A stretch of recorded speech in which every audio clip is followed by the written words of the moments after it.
Hey guys, మీరందరూ part 1 చూసారని అనుకుంటున్నా. ఇది పార్ట్ 2. అసలు చార్మినార్ నైట్ లైఫ్ ఎలా ఉంటుంది, అసలు ఏమేమి ఉంటాయి అని చూపించడానికి అయితే వచ్చా. ఇక్కడ పక్కనే నిమ్రా కెఫే అన్నట్టు ఉంది. సో అక్కడ ఛాయ్ అయితే చాలా బాగుంది.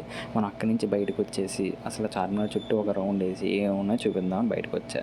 సో మోస్ట్గా ఎక్కడ చూసినా సరే మనకి బ్యాంగిల్స్, ఇయర్ రింగ్స్, సో ఇలాగా మోస్ట్గా అమ్మాయిలకు కావాల్సిన వస్తువులు అయితే చాలా ఉన్నాయి.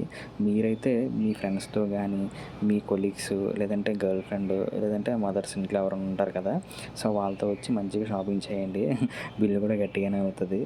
సో సరదాగా అన్నాను. మోస్ట్లీ నాకు తెలిసి రీజనబుల్గానే ఉంటాయి ప్రైజెస్, అది కూడా బేరం ఆడితే. సో ఇంకా మనకి టైం ఉంది కదా, వెళ్దాంలే అని అటు తిరిగి ఇటు తిరిగి సో 2-3 రౌండ్లు వేసి మీకు అలా చూపిందామని వచ్చా. మనకి ఇక్కడే నాకు మెస్మరైజింగ్ ఏమనిపించిందంటే చార్మినార్ పక్కనే అమ్మవారి గుడి అయితే ఉంది. నాకైతే చాలా బాగా నచ్చింది. సో ఇంకేమున్నాయి ఎక్స్ప్లోర్ చేయడానికి అది ఇది అని చెప్పేసి ఇంకొంచెం డీప్గా చూద్దామని అటు ఇటు తిరిగి ఇంకొకసారి మీకు చూపించి వెళ్ళిపోదామని అనుకున్నాను. అండ్ ఫైనల్లీ చార్మినార్ ట్రిప్ అయితే సక్సెస్ఫుల్గా కంప్లీట్ చేసుకున్నాను. సో నెక్స్ట్ వీడియోతో మీ ముందు ఉంటాను. సో ప్లీజ్ సబ్స్క్రైబ్ చేయండి, నన్ను సపోర్ట్ చేయండి. నెక్స్ట్ వీడియో అయితే మీకు నాంపల్లి ఎగ్జిబిషన్ అయితే ఉంటుంది. So please subscribe.